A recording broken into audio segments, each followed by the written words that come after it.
Olá pessoal, tudo bem? Sejam todos muito bem-vindos ao nosso canal de Física. Eu sou o professor Robson Santos e no 14º capítulo o objetivo é tratarmos deste assunto aí, geradores elétricos. Vamos lá? Na utilização constante do seu celular, a bateria ela aquece? O celular como um todo, mas em especial a região onde está a bateria? Por que será que isto acontece? E qual seria a função da bateria, assim como as pilhas em qualquer circuito eletrônico? A função é de fornecer energia elétrica para o sistema.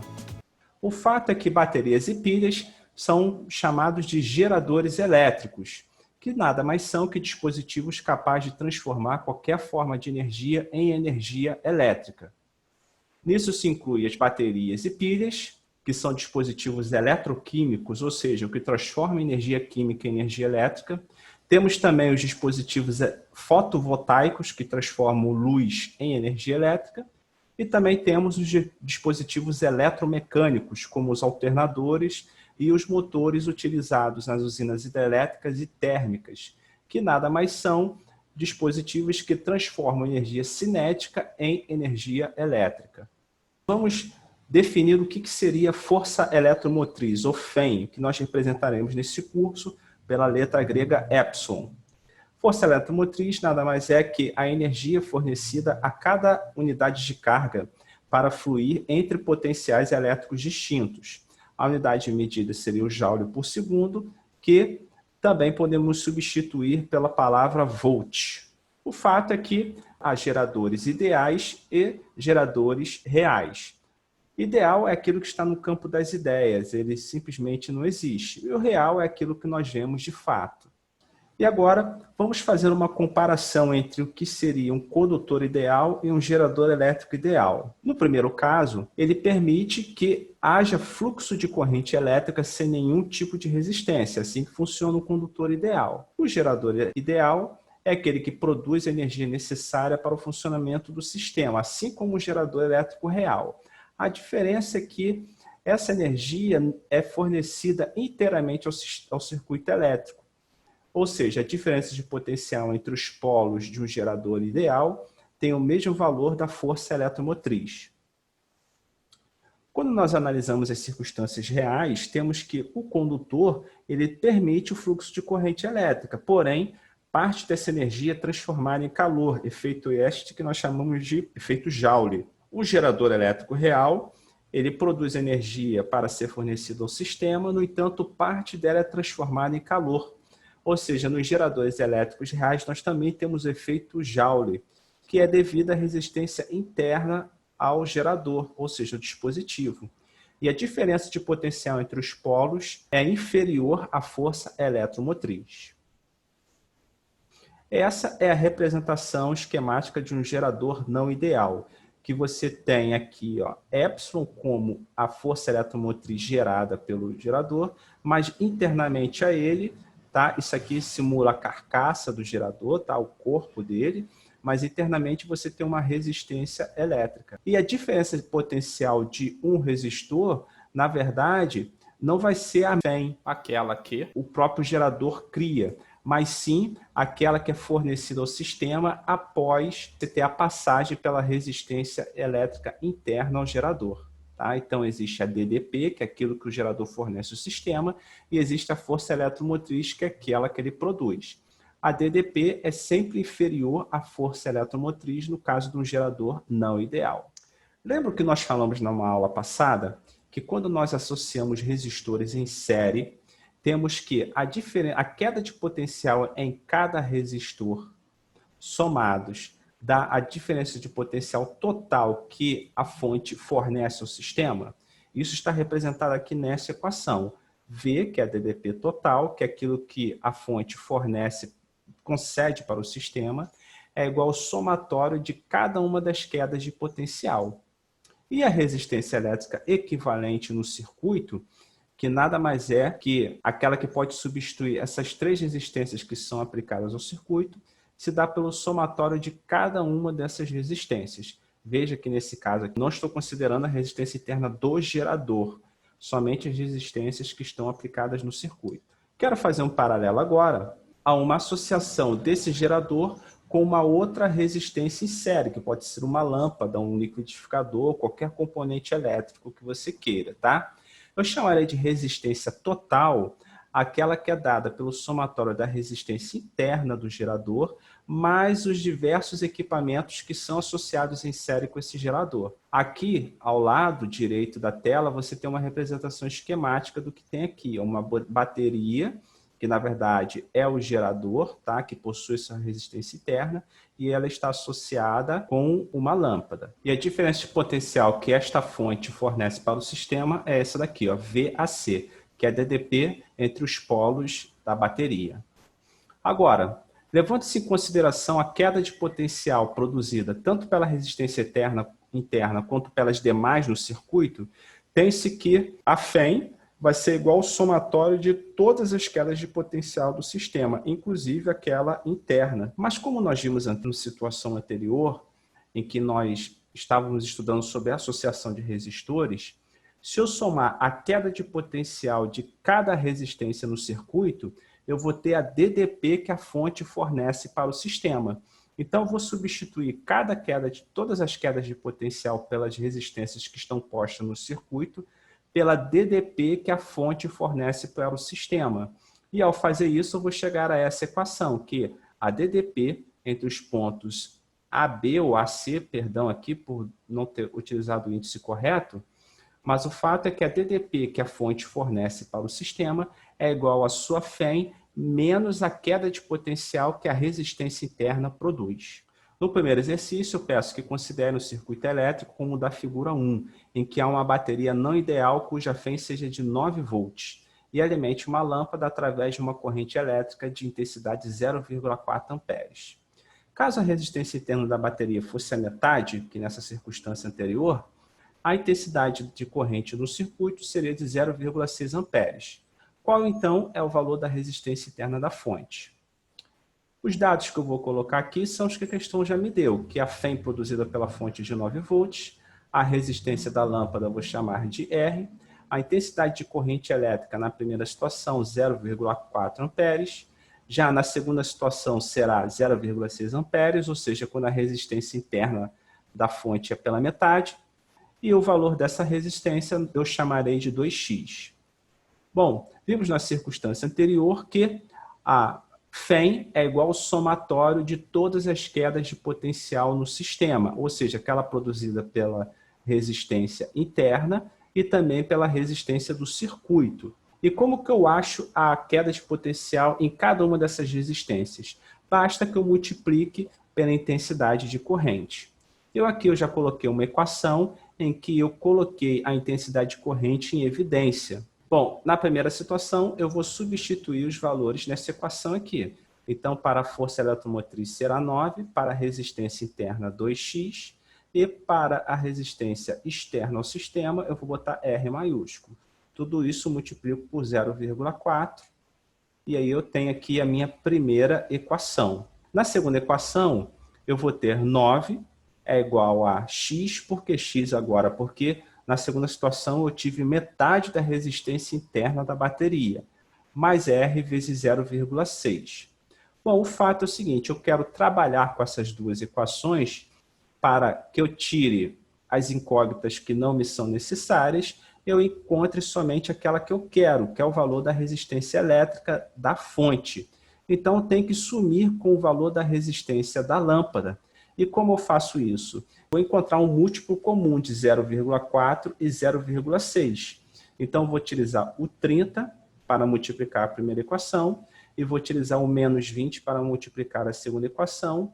E aí, eu vou fazer com que este R, na situação da primeira equação, chegue a 12R e na segunda equação chegue a menos 12R. E com isso, ao somar essas duas equações, eu vou sumir com o valor de R. Ok? Então, a primeira equação, ao multiplicar por 30, vai ficar 270 igual a 24x mais 12R. A segunda equação, eu multiplico por menos 20, vai dar menos 180 igual a menos 12x menos 12R.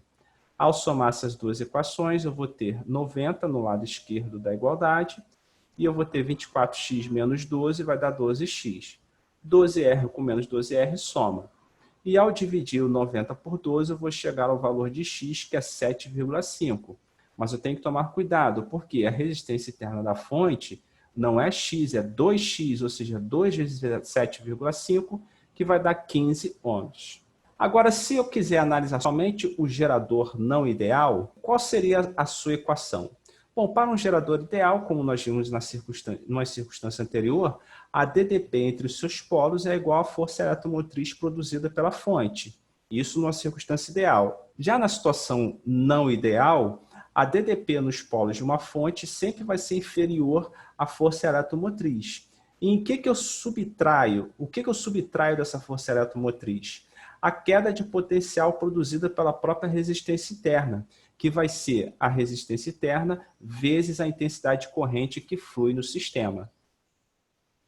Qual seria a relação entre os gráficos de um gerador ideal e de um não ideal? Vamos lá. O gerador ideal ele não possui resistência interna. Portanto, tem-se que a diferença de potencial entre seus polos vai ser sempre a força eletromotriz. Então, você vai ter uma linha, que é essa daqui, essa tracejada, que vai ser paralela ao eixo que marca a intensidade de corrente.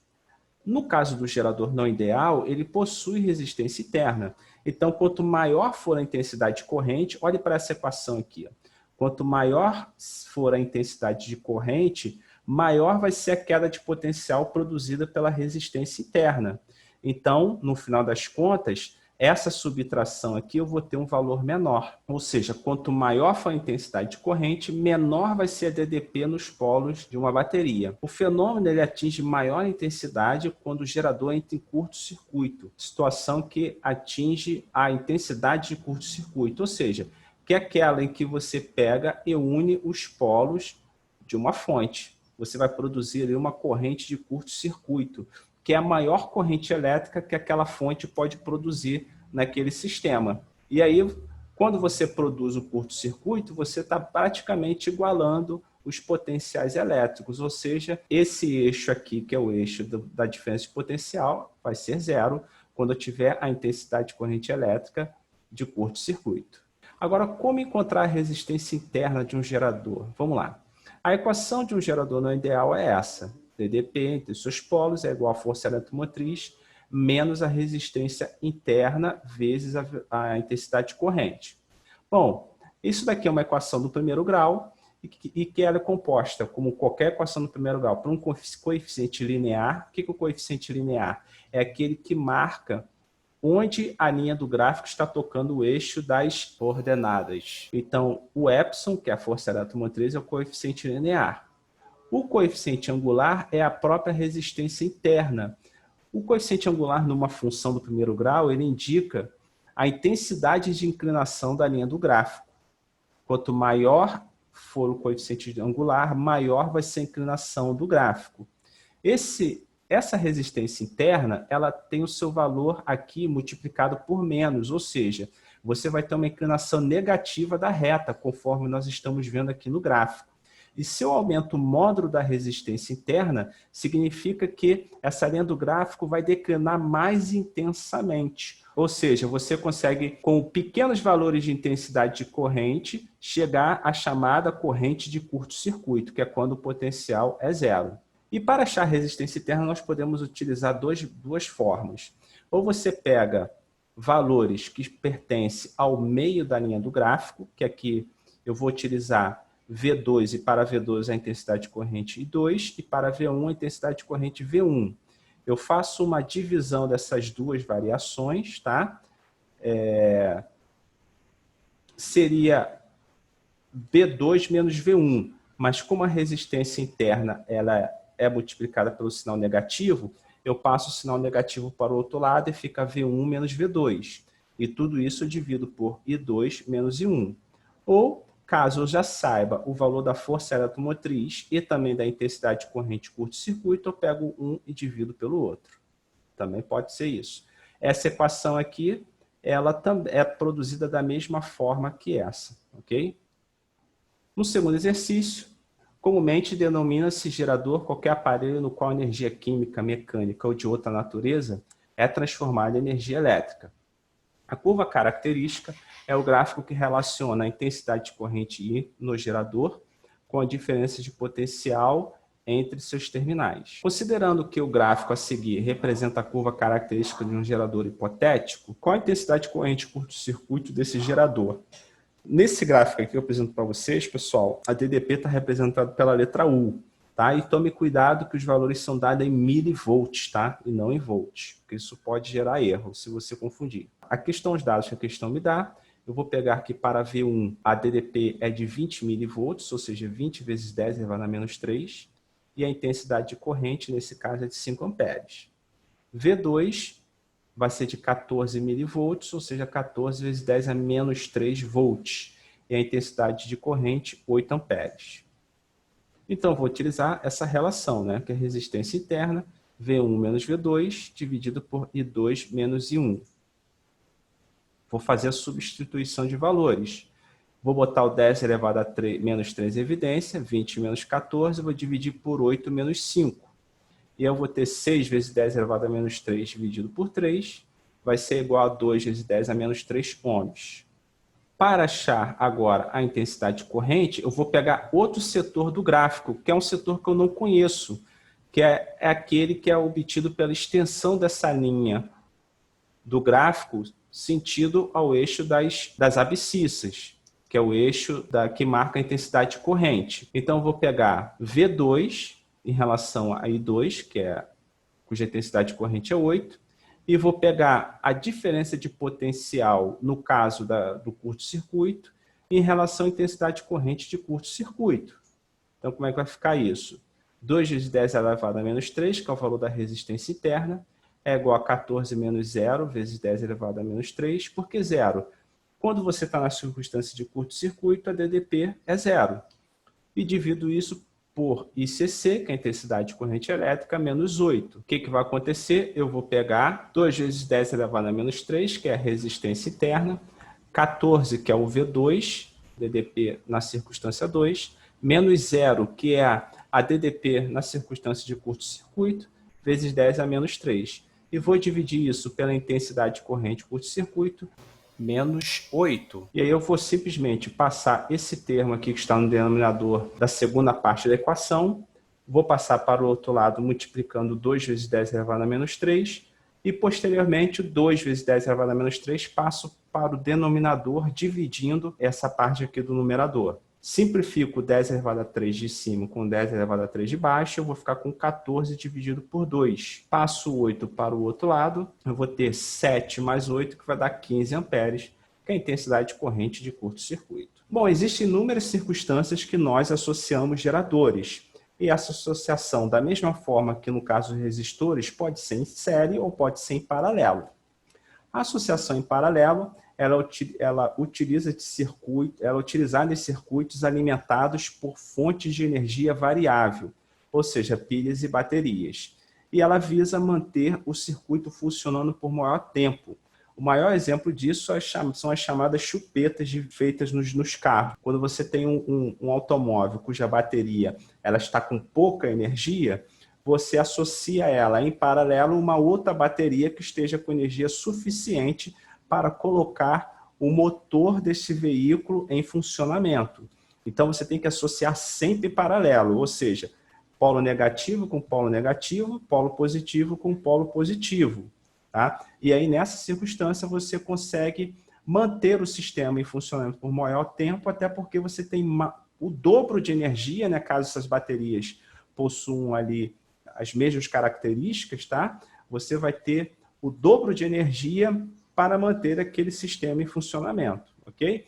Nas associações em paralelo, costuma-se utilizar fontes de mesma diferença de potencial, mesmas características, até porque se você coloca uma bateria, por exemplo, de 3 volts associada com uma bateria de 1 volt, o que vai acontecer? Essa bateria de 1 volt vai acabar alimentando, carregando a bateria de 1 volt. Tá? Isso acontece, alguns sistemas eletrônicos eles utilizam sim fontes de baterias de DDP diversas, mas o fato é que se você associa uma com maior DDP que outra, essa de maior diferença de potencial acaba carregando, fornecendo energia para de menor potencial. Já a associação em série é aquela que é muito utilizada nas máquinas fotográficas, controles de televisão, em que aí você associa polos distintos, ou seja, negativo com positivo, positivo com negativo, como está aqui nessa figura, ó, a representação esquemática, tá?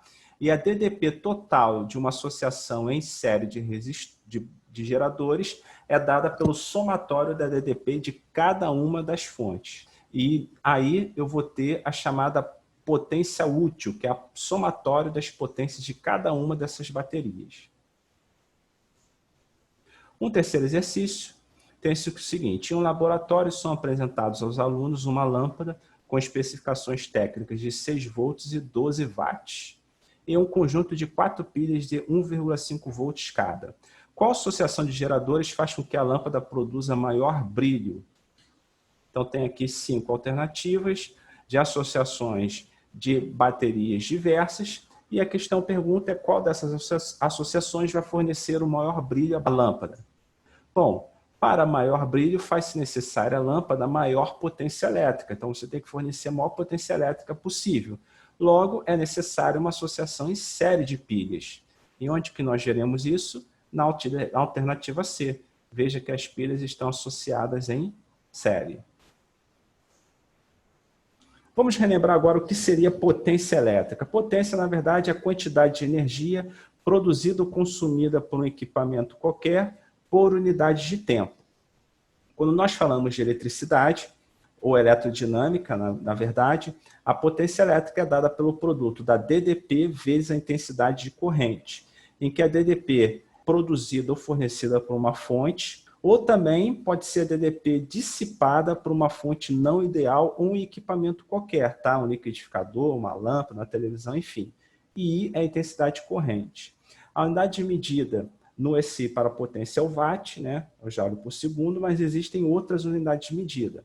Uma delas é o volt-ampere, kVA, que é muito utilizado em geradores elétricos, tá? De grande porte, em que 1 volt-ampere é igual a 1 watt. Ou o kilovolt-ampere, que na verdade, perdão, tá? Essa é a unidade de medida mais utilizada para geradores elétricos, né? A potência deles é medida geralmente em kilovolt-ampere. E 1 kVA significa 1000 watts. O que seria a potência total de uma fonte de energia elétrica? É aquela gerada pela fonte para dissipação própria e também de outros equipamentos elétricos. Então você tem as fontes em geral, você tem alternador, qualquer fonte de energia elétrica qualquer, ela produz uma determinada quantidade de energia elétrica, que será consumida por si mesma, mas também pelos outros componentes elétricos. E o valor dessa potência elétrica total é igual à força eletromotriz, que é aquilo que a fonte realmente produz, vezes a intensidade de corrente no circuito. Da mesma forma que a potência gerada, temos também a chamada potência dissipada por uma fonte de equipamento qualquer, que é aquela que é convertida em calor, efeito Joule, em outras formas de energia, ou seja, é aquela que os equipamentos consomem em geral e a própria fonte, tá? Nós podemos encontrar a potência dissipada multiplicando a DDP da queda de potencial da resistência interna, mas também podemos encontrar pela queda de potencial que cada equipamento elétrico está realizando no sistema. Então, conforme você vai associando equipamentos elétricos, cada um produz a sua queda de potencial, e aí você pega essa queda de potencial, multiplica pela intensidade de corrente, e você vai ter a potência dissipada. Você pode pegar essa queda de potencial, elevá-la ao quadrado e dividir por 2, por R, pela resistência, ou você pode usar a equação que é mais corriqueira, que é a multiplicação da resistência elétrica desse equipamento ou da resistência interna da fonte e multiplica isso pelo quadrado da intensidade de corrente, tá? Tudo isso, pessoal, todas as equações, elas são encontradas pela utilização da primeira lei de Ohm. Você pega aqui, ó, potência dissipada é igual a V vezes I. Se você pega esse V e substitui por R vezes I, você vai chegar a essa última equação aqui, ó, que é R vezes I elevado ao quadrado. Ou então você pode isolar a intensidade corrente, você vai ter que é V dividido por R e substituir aqui, ó, no lugar do I. Então você vai ter V ao quadrado dividido por R, beleza? E o que seriam potência útil, potência dissipada e potência total do gerador? A melhor forma de você aprender isso é você olhando para essa figura. Olha só. A bateria, ela produz uma potência mediante aquela força eletromotriz. No entanto, parte dessa potência é dissipada, jogada fora pelo efeito Joule. No entanto, uma parte dela é aquela que é fornecida por circuito, ou seja, é chamada potência útil. Então, a potência total nada mais é que a potência útil mais a potência dissipada, o somatório delas. No quarto exercício, pense que unidades hospitalares utilizam geradores elétricos para se prevenir de interrupções no fornecimento de energia elétrica. Considerando-se um gerador elétrico de força eletromotriz 120 volts e resistência interna 4 ohms, que será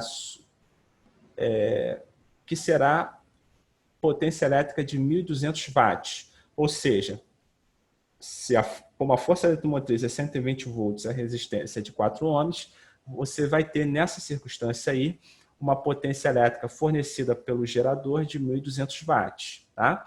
E isso quando é ligado a um circuito externo.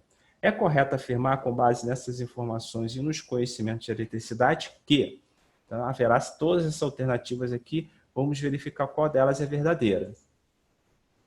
Quais são os dados que a questão me dá? Que a força eletromotriz desse gerador é de 120 volts, a potência desse gerador 1.200 watts e a sua resistência interna é 4 ohms. Eu não sei a potência dissipada pelo gerador, que eu vou chamar de PD, não sei a DDP de saída desse gerador, que eu vou chamar de V, e também não sei qual é a potência fornecida para o sistema, que eu chamarei de PU. Mas eu sei dessa relação aqui, ó, que a potência total do gerador é igual ao somatório das potências útil e potência dissipada. E sei também que a potência total fornecida pelo gerador, produzida pelo gerador, é igual à sua força eletromotriz vezes a intensidade corrente, ou seja, 1.200 vai ser igual a 120 vezes I. Pego 1.200 dividido por 120, eu vou ter que a intensidade corrente do circuito será de 10 amperes. Utilizando a equação própria de geradores, eu sei que a DDP é igual a FEM menos a resistência interna vezes a intensidade corrente, ou seja, V vai ser igual a 120 menos 4 vezes 10, que é a intensidade corrente do circuito. Eu vou ter 120 menos 40, que vai dar 80 volts. Essa é a DDP que o gerador fornece para o sistema. A potência dissipada, ela vai ser o quê? Vai ser a resistência interna do gerador vezes o quadrado da intensidade corrente. Ou seja, 4 vezes 10 elevado a 2, que vai dar 4 vezes 100. Ou seja, esse gerador ele dissipa, só por conta da sua resistência interna, 400 watts. A potência útil é aquela que é fornecida pelo sistema, fornecida para o sistema. Eu posso encontrar de duas formas. Eu posso pegar a DDP, que é dada pelo sistema, e multiplico pela intensidade corrente.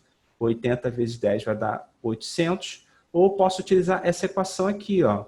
Potência total, que é 1.200, é igual a potência útil mais a potência dissipada. Ou seja, a potência útil vai ser igual a potência total menos a potência dissipada, 1.200 menos 400, 800 watts. E é isso que nos diz a letra E. A potência elétrica que o gerador lança no circuito externo para alimentar as instalações é igual a 800 watts. E mais uma vez eu termino aqui minha aula, espero como sempre que ela tenha contribuído para o seu aprendizado. Por favor, deixe seus comentários a respeito do que você tem achado de nossas aulas. Não esqueça de dar seu like e divulgar o meu canal para me incentivar a continuar com esse trabalho. Aguardo você na próxima aula e como sempre eu te desejo bons estudos.